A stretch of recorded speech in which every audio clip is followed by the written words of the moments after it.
Mikaela ogah disebut bak kakak adik dengan Nia Ramadhani. Mikaela Bakri, anak sulung Nia Ramadhani, mengaku ogah disebut bak kakak adik dengan sang ibunda. Mikaela berpendapat bahwa dirinya tak mirip dengan Nia Ramadhani. Aku sebel kalau orang-orang bilang kami kayak kakak adik soalnya aku ngerasa kami enggak mirip, jelas Mikaela di YouTube Nia Ramadhani Bakri. Dikutip Rabu, tanggal 13 Desember tahun 2023.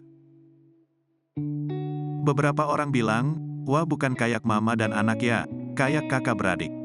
Aku enggak suka komentar kayak gitu. Bahkan temanku aja nanya, like what, terusnya. Nia Ramadhani pun membenarkan omongan putrinya. Setiap kali mereka bersama, pasangan ibu dan anak ini kerap dikira kakak beradik. Iya, kemarin aku datang ke sekolah Mika, terus dibilang, emang kamu beneran mamanya dia, timpal Nia.